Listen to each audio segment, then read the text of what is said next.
बाबा। हाँ बेटी। दरअसल आपके पास आने का यही मकसद था, कुछ बात करनी थी आपसे। ठीक है बेटी, बताओ क्या बात करना चाहती हो। मैं जॉब छोड़कर अपना खुद का ऑफिस बनाना चाहती हूँ। मैं तो ये समझता था कि तुम हमारे साथ काम करके खुश हो। आप जानते हैं कि मेरा ख्वाब था कि अपना खुद का ऑफिस बनाऊं बाबा। आप जानते हैं कि आपके साथ काम करने का मेरा एक मकसद था कि आपके साथ कुछ एक्सपीरियंस हासिल कर सकूं। मैं अपना खुद का काम संभाल के मैं ज्यादा खुश रहूंगी। ठीक है बेटी, मैं तुम्हारी राय बदलने की कोशिश नहीं करूंगा। मैं सिर्फ अपने जज्बात का इजहार कर सकता हूं। तुम उससे मुत्तफिक हो ये जरूरी नहीं। मैं आज से अपने पैरों पर खड़ा होना चाहती हूँ। हाँ, शुरू में मुझे आपकी बहुत सपोर्ट चाहिए होगी। मैं अपनी बेटी को एक नया ऑफिस तोहफे में दूंगा, ठीक है? मगर तुम्हें मुझसे एक वादा करना होगा।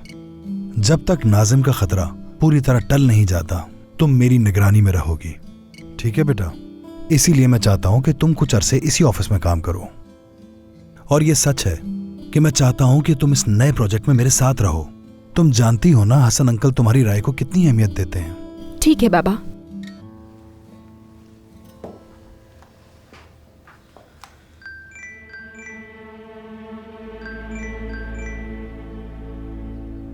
किसकी कॉल है?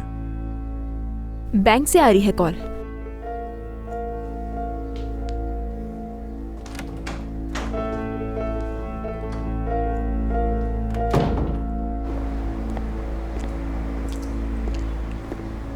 अली, तुम इसकी कीमत चुकाओगे और बैरन तुम भी।